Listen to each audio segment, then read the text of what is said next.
भाई पकड़ा।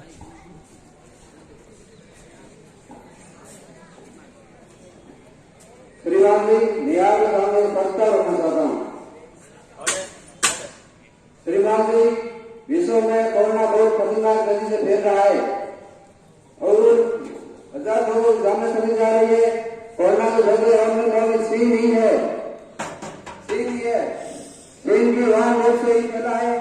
उसी कारण देश गरीब होते जा रहे हैं और देश में पशु की कटाई में भी प्रभाव पड़ रहा है। देश आर्थिक स्थिति में भी गरीब होते जा रहे हैं।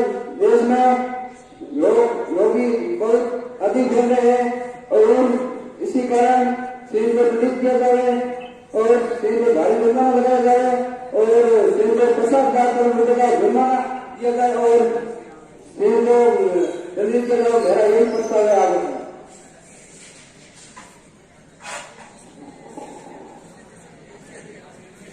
श्रीमान जी, इसका समर्थन मैं करता हूँ।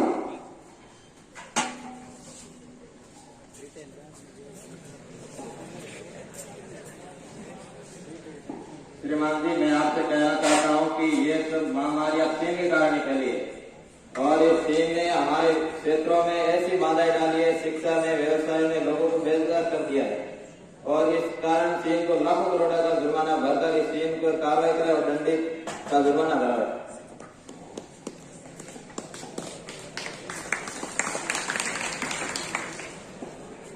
चीन अपना समर्थन रख सकता है।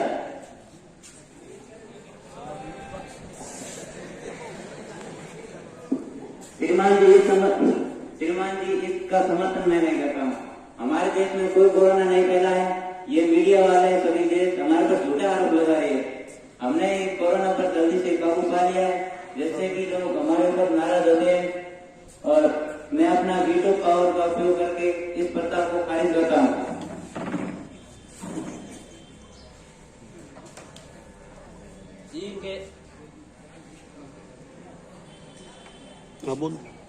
चीन के वीटो पावर लागू करने के कारण बाकी सदस्य देशों की समस्या खारिज की जाती है।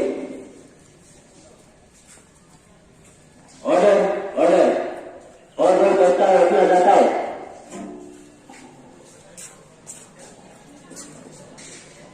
श्रीमान जी, मैं प्रस्ताव रखना चाहता हूँ। श्रीमान जी, इस वर्ष अत्यधिक बारिश होने के कारण विश्व के कई देशों में खतरनाक बीमारियां फैल रही है, जिसमें डेंगू ने विकराल रूप ले लिया है। ये बीमारी खास तौर पर एशिया, दक्षिणी एशिया और अफ्रीका में फैल रही है। ये देश गरीब होने के कारण समय पर इलाज नहीं करवा रहे हैं, जिसके कारण बहुत ही लोग बीमार हो रहे हैं।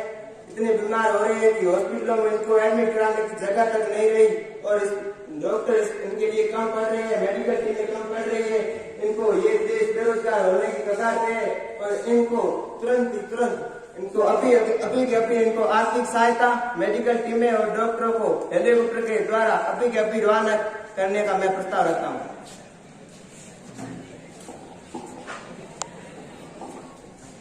श्रीमान जी, इनका प्रस्ताव सही है और मैं इनका समर्थन करता हूँ।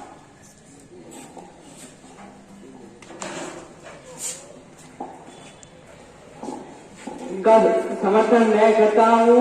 डेंगू ने विकराल रूप धारण किया है, जिसके कारण लाखों जाने जा रही है, लोग मर रहे हैं, हॉस्पिटल फुल हो चुके हैं, मेडिकल सुविधा में कमी आ चुकी है। इसलिए मैं अपना आगे प्रस्तुत करता हूँ कि जल्द से जल्द मेडिकल सुविधा और डॉक्टरों की टीम भेजी जाए और उनको आर्थिक सुविधा प्रदान की जाए। श्रीमान जी, मैं इनका समर्थन करता हूँ।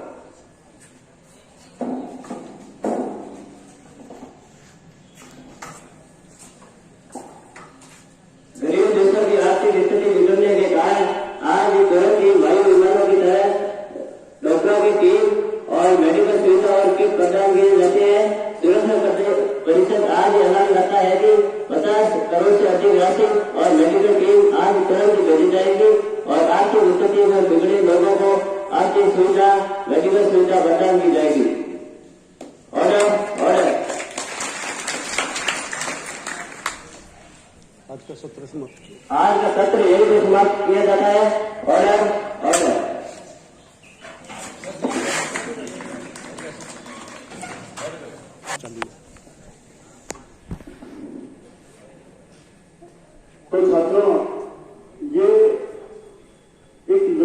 परीक्षा थी और इसका विषय कोई बता सकता है किस पर था ये?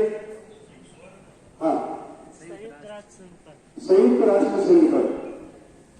आपको पता है कल 24 अक्टूबर है और 24 अक्टूबर 1945 के दिन संयुक्त राष्ट्र संघ की विश्व में स्थापना हुई थी, यानी कल इसका स्थापना दिवस है। कल चूंकि रविवार है इसलिए ये दिवस इस विद्यालय में आज हमने मनाया और एक ऐसा नाटक के रूप में एक झलक प्रस्तुत की सुरक्षा परिषद की। संयुक्त राष्ट्र संघ केवल आर्ट्स फैकल्टी का विषय नहीं है। संयुक्त राष्ट्र संघ पर प्रतिवर्ष चाहे वो आईएएस की परीक्षा हो, आरएएस की हो, पटवारी की हो, ग्राम सेवक की हो, कांस्टेबल की हो, लीड की हो या शिक्षक की अन्य भर्ती हो, सभी परीक्षाओं में जनरल नॉलेज के अंतर्गत संयुक्त राष्ट्र संघ पर 2-3 प्रश्न प्रतिवर्ष आते हैं हर एक परीक्षा में। तो जो साइंस लेकर पढ़ रहे हैं, जो कॉमर्स लेकर पढ़ रहे हैं और जो आर्ट्स लेकर पढ़ रहे हैं, सबके लिए जरूरी है कि संयुक्त राष्ट्र संघ क्या चीज है, उसकी कार्यप्रणाली कैसी है।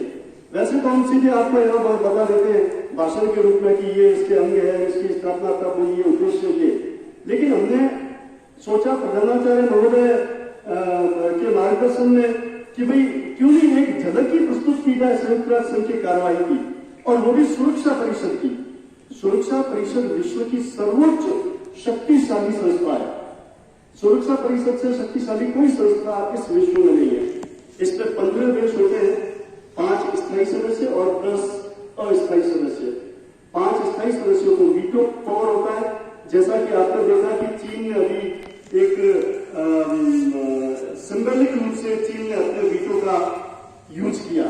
निषेध शक्ति, इसके ऊपर आरोप लगाए थे कि 50 लाख करोड़ रुपए का जुर्माना भरे कोरोना के कारण, कोरोना फैलाने का इन पे आरोप लगा, लेकिन सुरक्षा परिषद ने, चीन ने उसको अपने वीटो से खारिज कर दिया और अन्य 14 देश देखते रह गए।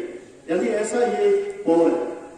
भारत भी इस पावर का सशक्त दावेदार है। हालांकि भारत को अभी तक ये दावेदारी मिली नहीं है, सदस्यता मिली नहीं है स्थायी सदस्य की, लेकिन स्थिति अनुकूल नहीं तो शीघ्र ही मिल जाएगी। खैर, संयुक्त राष्ट्र संघ 24 अक्टूबर 1945 के दिन स्थापित हुआ। 5-6 दिन बाद ही 30 अक्टूबर 1945 के दिन भारत इसका सदस्य बना और 75 वर्ष की इस यात्रा में संयुक्त राष्ट्र संघ ने कई सफलताएं हासिल की। विश्व के कई देशों के विवादों को निपटाया है। खासतौर से कांगो संकट, जब विश्व युद्ध होने वाला था तो कांगो संकट मिसाइलें, परमाणु मिसाइलें तैनात कर दी गई थी रूस द्वारा। उस समय संयुक्त राष्ट्र संघ के माध्यम से इस संकट का हल किया गया और भी देशों में बहुत सारी समस्याओं का हल किया गया। शांति सेनाएं भेजी गई। इराक युद्ध जब कुवैत पर आक्रमण किया था इराक में, उस समय भी संयुक्त राष्ट्र संघ ने अपनी महत्वपूर्ण भूमिका निभाई। और केवल युद्ध ही नहीं बल्कि विश्व की आम जनता के लिए पर्यावरणीय सुरक्षा और औषधीय सुरक्षा, मेडिकल की बहुत सारी रिलीफ देता है संयुक्त राष्ट्र संघ। संयुक्त राष्ट्र संघ के माध्यम से कई स्कीमें चलती है, जैसे बाल कुपोषण, बाल शिक्षा, बालिका शिक्षा, जनसंख्या नियंत्रण, इन सब चीजों पर भी काम किया जाता है। एड्स हो, चाहे इबोला हो, चाहे कोरोना हो, ये जो महामारियां जब जब फैली है, इन्होंने अपने पांव फैलाए हैं, तब संयुक्त राष्ट्र संघ के माध्यम से इनको बाधित करने यानी इनको रोकने के लिए कार्य किया गया है। तो संयुक्त राष्ट्र संघ एक बहुत बड़ी संस्था है। 193 के लगभग इसके सदस्य है। भारत उसका एक सक्रिय सदस्य है। भारत ने शुरू से ही इस पर अपना योगदान, इस संस्था में अपना योगदान दिया है। इस नाटक के माध्यम से हम ये दर्शाना चाह रहे थे कि किस तरह से काम होता है, किस तरह से भागीदारी होती है सदस्य देशों की। ये देखिए, सभी इन बच्चों ने बहुत मेहनत की है। इन छात्रों ने 3-4-5 दिन तक बहुत मेहनत करके ये आपके सामने पेश हुए हैं। एक बार इन सभी छात्रों का तालियों से बहुत अच्छा, धन्यवाद। मैं बहुत ज्यादा समय नहीं लूंगा क्योंकि पॉलिटिकल साइंस वाले तो सभी जानते ही है, संयुक्त राष्ट्र संघ के बारे में नहीं जानते हैं तो अच्छी तरह जान लेना। 12वीं कक्षा में पाठ भी है और मैं आपको दावे के साथ कहता हूं कि 4-5 नंबर के प्रश्न बोर्ड की परीक्षा में इस पाठ में से आएंगे, संयुक्त राष्ट्र संघ के एक पाठ में से। तो इस पाठ का नाम है अंतर्राष्ट्रीय संगठन।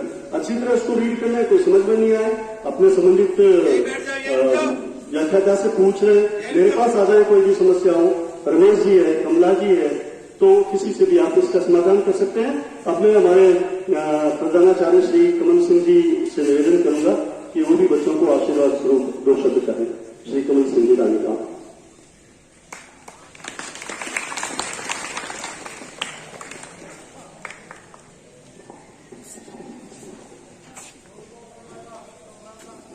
पूरे विश्व का एक बहुत बड़ा संगठन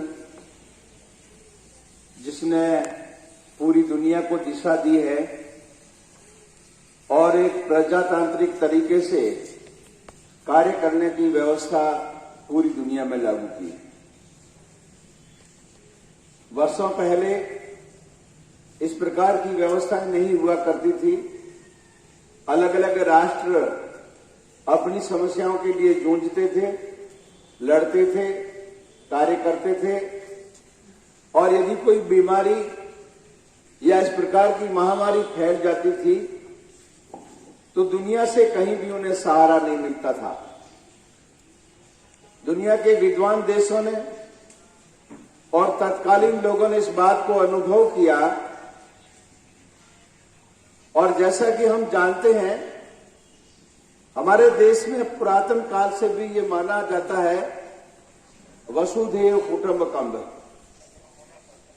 ये इस पृथ्वी पर जितने भी लोग रहते हैं ये कुटुंब है, एक परिवार है। ये देश तो हमने बनाए हैं, सीमाएं तो हमने बनाई है, मगर दुनिया का कोई भी इंसान इस पृथ्वी के परिवार का सदस्य है और इस परिवार के सदस्य की समस्या का समाधान करना परिवार के प्रत्येक नागरिक का दायित्व बनता है। ऐसी परिस्थिति में संयुक्त राष्ट्र संघ जिसकी स्थापना की गई और दुनिया के लगभग सभी राष्ट्र इसके सदस्य हैं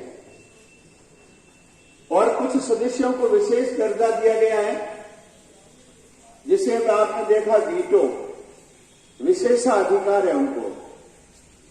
विशेषाधिकार इस बात का है कि जो ये 5 राष्ट्र है जिनके पास विशेषाधिकार है, अमेरिका, ब्रिटेन, रूस, फ्रांस और चीन, ये 5 राष्ट्र किसी भी देश पर अन्याय या अत्याचार होता है तो अपने वीटो पावर का उपयोग कर उसके लिए जूझने का प्रयास करते हैं। अन्य सदस्य भी इसके मेंबर हैं, कार्यकारिणी के जिस प्रकार से मेंबर होते हैं वो भी अपनी समस्याएं रखते हैं और उन 15 राष्ट्र में भारत भी हमारा एक सदस्य है। संयुक्त राष्ट्र संघ की कार्यकारिणी की अध्यक्षता करने के लिए भारत को भी ये दायित्व मिला है इस बार, मगर अपनी सीमाओं में रहते हुए, अपने अधिकारों में रहते हुए ये कार्य किया जा सकता है। इस व्यवस्था को हम ग्राम स्तर पर ग्राम पंचायत को देखते हैं, जिला स्तर पर जिला परिषद को देखते हैं, राज्य स्तर पर विधानसभा और उसकी कार्यकारिणी को देखते हैं और राष्ट्रीय स्तर पर हमारी संसद ऐसा ही कार्य करती है जो इससे कुछ मिलता जुलता है। और ये दुनिया की सबसे बड़ी संसद है और दुनिया की संसद में जो राष्ट्र प्रतिनिधित्व करते हैं उनका दायित्व बनता है कि विश्व शांति के लिए, विश्व के लोगों के स्वास्थ्य के लिए, विश्व के लोगों की शिक्षा के लिए, विश्व के लोगों में बाल कल्याण के लिए, महिला कल्याण के लिए, ऐसे बहुत सारे क्षेत्र हैं जिनमें संयुक्त राष्ट्र संघ अपना है